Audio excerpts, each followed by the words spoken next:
So, in the middle of pushing back Mrs. Sally's cuticles, I accidentally ran the cuticle pusher back and nicked myself. So, I need to immediately stop the service. I'm so sorry, Miss Sally. We're going to have to stop. I accidentally nicked myself in the middle of your service, and I need to perform the blood exposure procedure. So, I'm going to go ahead and take my contaminated item and put them in my items to be disinfected by. I'm going to go ahead and move myself over to my sanitary work area, where I go ahead and sanitize and disinfect myself and practice my blood exposure procedure. I'm going to go ahead and wash my hands, and removing the finger where the injury is with soapy water. After I perform the proper hand washing procedure, I'm going to go ahead and use a clean, dry, disposable towel to properly dry my hands. I will go ahead and put on a glove.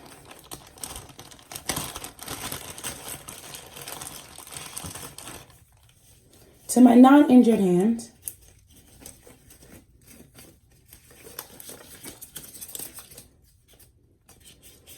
Then, with my non-injured gloved hand, I'm going to go into my first aid bag and remove my Q-tips, my antibiotic ointment, and a Band-Aid. I'm going to remove a Q-tip, again using my gloved hand.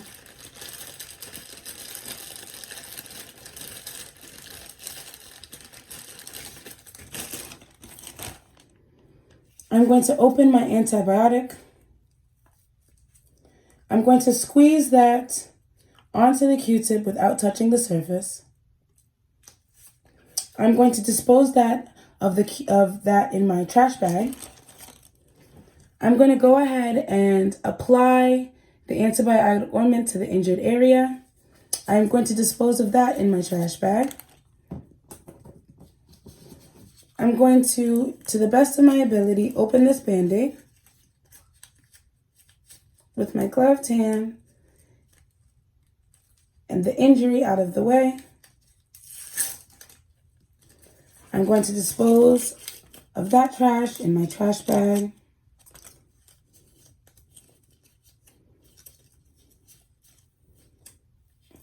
Once the finger is bandaged, I will dispose of any remaining trash from my Band-Aid and go ahead and dispose of all of these items, seal them, and dispose in my trash. Then I will go ahead and remove my glove. I will wash my hands again, thoroughly, dry them thoroughly.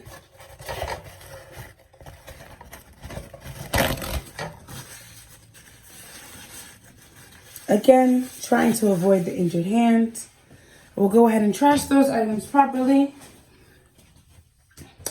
Then I will go ahead and remove a second pair of gloves.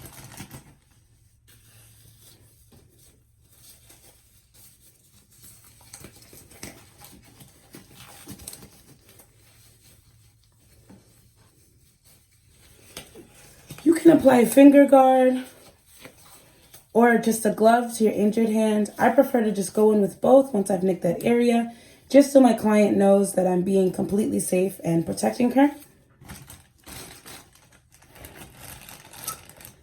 After that, I can complete the service. So I'm going to act as if I've completed the service, and I'm going to come back to my work area.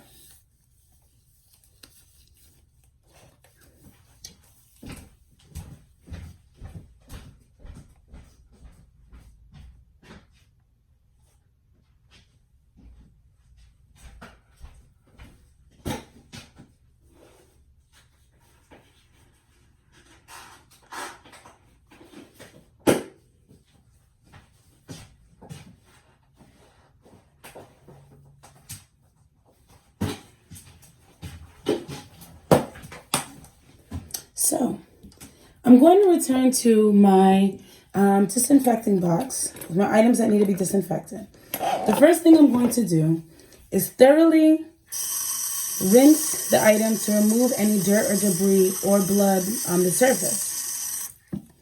Once I do that, I'm going to go ahead and fully submerge my item in the soapy water.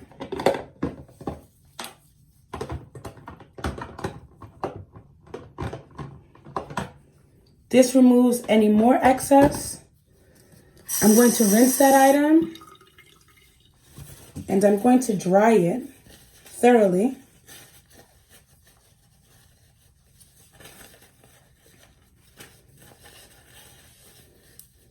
So that the disinfectant can properly contact the item. I will dispose of my paper towel and I will go ahead and place that item in my disinfectant solution, which is Barbicide. Here, my soapy water and my Barbicide.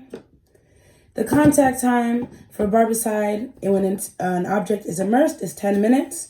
So I would wait my 10 minutes. While I'm waiting my 10 minutes, I can go ahead and properly disinfect my workstation.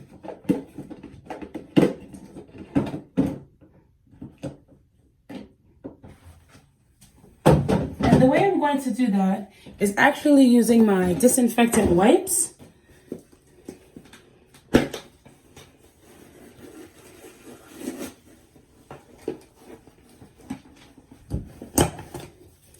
And completely cover the surface one time.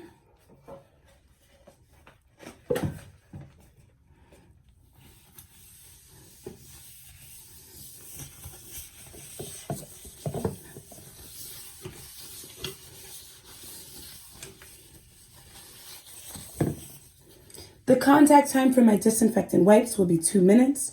I would wait my 2 minutes. And then I would go ahead and go back and disinfect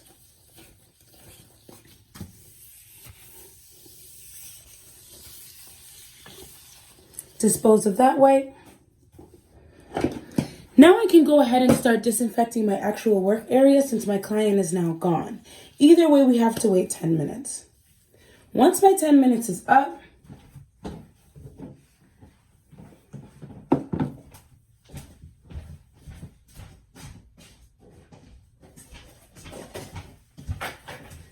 I am now ready to remove my implement from the Barbicide, making sure that I have on gloves.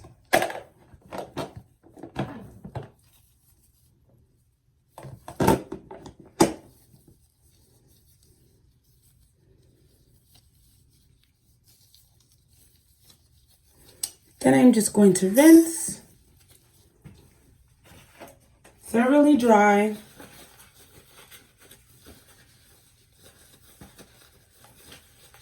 making sure I get into all the grooves. We don't want any rust. And store my implements in a clean, dry, closed, sealed container where I can later then go and store them in a cabinet.